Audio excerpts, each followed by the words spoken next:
Bonsoir frères et sœurs, nous sommes encore là aujourd'hui. Que le Seigneur nous bénisse. J'espère que les autres vidéos vous ont servi. Aujourd'hui, ce soir, nous allons parler de la sanctification.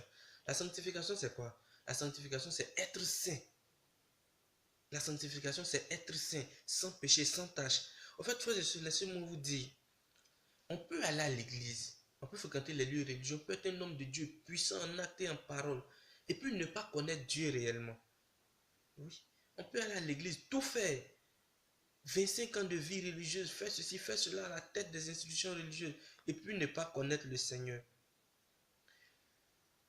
Pour voir Dieu, il faut être saint, parce que Dieu dans son essence, c'est la sainteté absolue. Pour preuve, on va prendre 1 Thessaloniciens 4, le verset 7. Dieu ne nous a pas appelés à vivre dans l'immoralité, mais dans la sainteté. Dieu ne nous a pas appelés à vivre dans l'immoralité, mais dans la sainteté. Sans la sanctification, personne ne pourra voir Dieu. Jamais. On ne pourra pas voir Dieu sans la sanctification. Tu peux être un homme de Dieu, tu peux aller à l'église, tu peux être un fidèle chrétien, tout ce que tu veux. Mais tant que tu ne marches pas dans la sanctification, tu ne pourras pas voir Dieu. Marcher dans la sanctification, ça passe par quoi? Quand tu vas recevoir le baptême, tu vas commencer à pratiquer les doctrines de l'église. Après ça, j'ai fait des vidéos sur les vertus. Tu vas essayer de marcher selon les vertus. Tu vas confesser régulièrement tes péchés. Pour pouvoir être pur devant Dieu. Être saint, c'est être pur devant Dieu.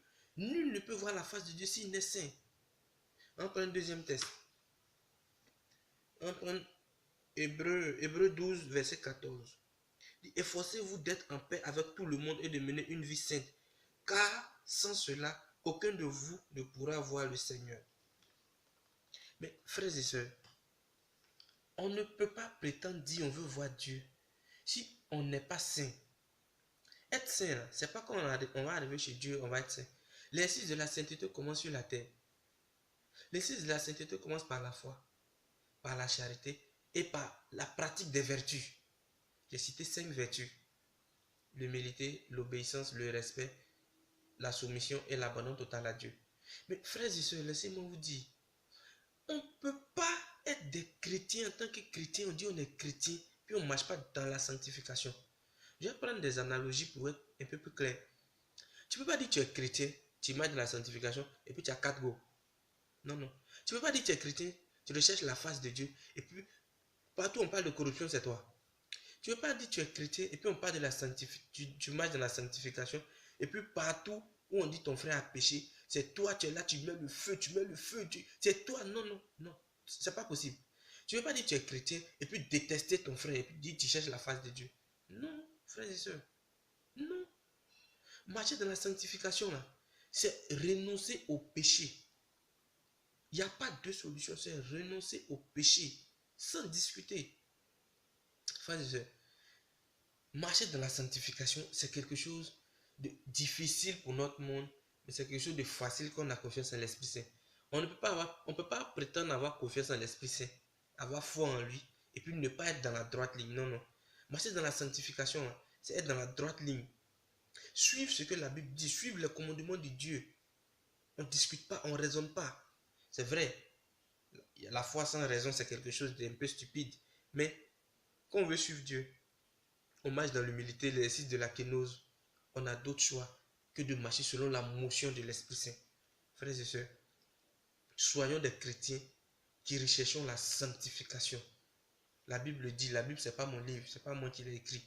La Bible dit, sans la sanctification, nul ne peut voir Dieu. On prétend tous dire qu'on est chrétien, on veut aller chez Dieu. Mais sans la sanctification, nul ne peut voir Dieu. La sanctification, dans d'autres termes, on dirait, c'est le fait d'être saint. La sanctification, c'est d'être pur. Être pur passe par le fait que je dois confesser mes péchés devant Dieu, devant tout le monde, ou bien devant la nature. Peu importe, je dois confesser mes péchés. Je dois vivre selon des règles. Pas des règles humaines, mais des règles divines. Et puis maintenant, en troisième lieu, prier Dieu en esprit et en vérité. Pour que l'Esprit Saint puisse habiter mon cœur. Si l'Esprit Saint habite ton cœur, tous les pas que tu poseras seront des pas mesurés. Et seront des pas d'assurance. Du coup, la sainteté viendra habiter dans ton cœur. Mais tu ne peux pas prétendre dire que moi je suis saint. Non, non. On fait l'exercice jusqu'à ce qu'on meurt, on arrive dans l'autre monde. Que Dieu vous bénisse. Que Dieu nous aide, qu'il nous couvre et qui nous donne toujours la grâce de cette sanctification pour pouvoir le reconnaître et marcher pour arriver vers lui. Que Dieu nous bénisse.